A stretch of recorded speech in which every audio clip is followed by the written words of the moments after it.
नर्मदे हर। जय माँ कामाख्या। राम गुरुदेव। हाँ, आनंद रहो। गुरुदेव, घोर गणपति जी के बारे में जानने की जिज्ञासा है। अघोर गणपति, जी गुरुदेव। ये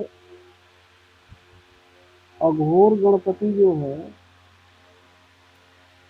जो अघोर मार्ग के जो साधक हैं उनके गणेश हैं। जी गुरुदेव। और इसलिए सर्वप्रथम उनको गुरु गणेश जी भगवान की जय कहा जाता है। उनके हाथ में जो है नरमुंड इंसान का कपाल दिखाई देगा, या फिर इंसान के कपाल का भिक्षा पात्र होगा। अगर आप उनको ध्यान से देखोगे तो उनके विग्रह में ये है। उनका वास जो है शमशान भूमि में बताया जाता है, समझ गए। और शमशान भूमि में उनका वास होने के कारण उनको अघोर गणपति कहा गया है। अथर्व वेद से निकला हुआ एक पुस्तक है जिसका नाम है मंत्र महोदधि। उसमें हस्ती पिशाच के नाम से भगवान महागणाधिपति का जो है अघोर गणपति जी की आराधना होती है। नरमुंडों की माला जो है उनके गले में शोभा पाती है। तो जैसे मान लो कि जो अघोर मार्गी साधक हैं, अगर उनका साधना में कोई बाधा आ रहा है, या वो साधना को कर नहीं पा रहे हैं, या वो समय संजोग उनको जुट नहीं पा रहा है, विघ्न आ रहा है, या एकाग्रता उनकी भंग हो रही है, या मानसिक विचलित हो जा रहे हैं, या किसी भी प्रकार की नेगेटिविटी उनको परेशान कर रही है, तो इसलिए सर्वप्रथम अघोर गणपति जी का अनुष्ठान होता है, यानी हस्ती पिशाच भगवान का। तो उनको गणाधिपति भी कहा जाता है। तो भगवान गणेश, क्योंकि देवताओं के गणाधिपति जो है वो है, क्या बोलते हैं, भगवान कार्तिकेय। लेकिन जो पिशाच भूत प्रेत हैं, हस्ती पिशाच के रूप में गणनायक जो है उनके भगवान श्री गणेश को माना जाता है। और यही उनका जो है साधना मार्ग में इनकी क्या विशेषता है? इनकी विशेषता ये है कि ये साधक को हर प्रकार के विघ्न बाधाओं से मुक्त करके अपने हिसाब से उनको जो है वो साधना का दर्शन करते हैं, और उनको सुख शांति समृद्धि भी प्रदान करते हैं। अघोर गणपति भूत प्रेत की जो नेगेटिविटी, जो बाधाएं हैं, उनको भी दूर करते हैं। तंत्र मंत्र की जो बाधाएं हैं उनको भी दूर करके साधक को अघोर मार्ग के लिए अग्रसर करते हैं, उसमें उनको सहयोग प्रदान करते हैं भगवान गणपति। तो अघोर मार्ग में चलने के लिए गणपति जी की आराधना, उच्छिष्ट गणपति जी की आराधना जरूरी है? बिल्कुल जरूरी है। कोई भी मार्ग में साधना करने से पहले गणेश जी का तो आराधना पहले ही होगा। जब आप दीक्षा संस्कार लेंगे तो गुरु पहले आपको गणपति के ही मार्गदर्शन के अनुसार ही आपको मार्गदर्शन करेंगे, उन्हीं के अनुसार आपको साधना विधि बताएंगे। वो तो पहले ही दिया जाएगा आपको। उसमें बहुत प्रकार की विधाएं हैं उनके साधना के लिए। उनका कितना पुरुष चरण करना है, जितने अक्षर के मंत्र हैं उतना उनका पुरुष चरण करना होगा। तो वो तो शमशान के जैसे मंत्र हैं, तो जो लोग डायरेक्ट मंत्र करते हैं नहीं, जैसे, ये जो पहली बात तो कोई भी मंत्र हो, वो अगर पुस्तक के द्वारा पढ़ के लिया गया है या किसी वीडियो के द्वारा बताया गया है तो वो मंत्र काम नहीं करेगा।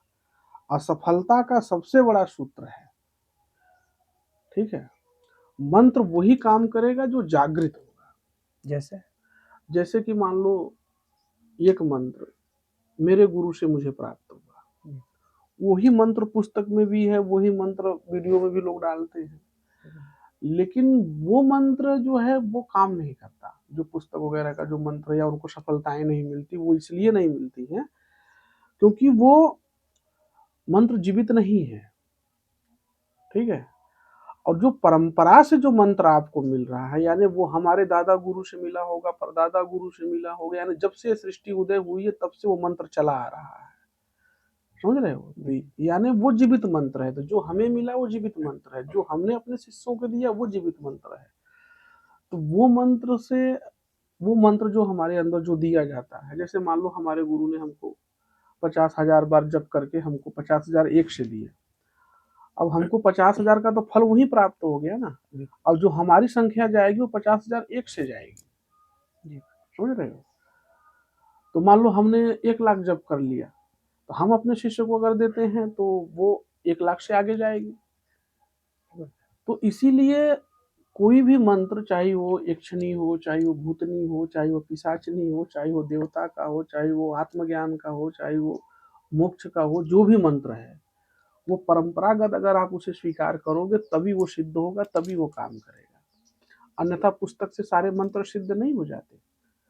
पुस्तक से सिर्फ कुछ चीजें ली जाती हैं।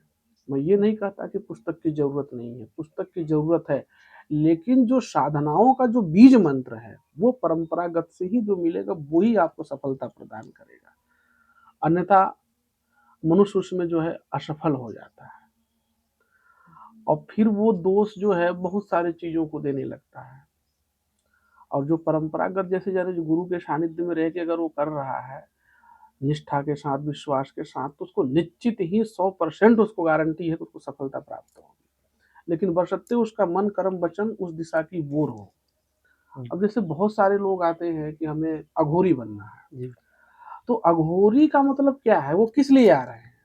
नए नए उम्र के बच्चे आते हैं, ठीक है, वो कोई आता है तो कोई बोलता है कि हमको पिशाच की सिद्धि करनी है, कोई बोलता है हमको प्रेत की सिद्धि करनी है, कोई बोलता है हमको जिन्नात की सिद्धि करनी है। तो जब गुरु के पास आए हो तो अपने ही विचारों के अनुसार अगर तुम साधना लेते हो तो यहाँ पे गुरु शिष्य का महात्मा कहाँ रह जाता है?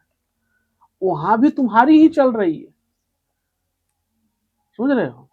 तो इसलिए गुरु के पास जाकर पहले हमें ये निवेदन करना चाहिए कि गुरु महाराज, हमें नहीं पता है कि हमारा कल्याण किसमें है। जो आपको लगे, जिस योग्य हम हो, जो देवी देवता की साधना हमारे शरीर के गुण धर्म के अनुसार हमें सूट करती हो,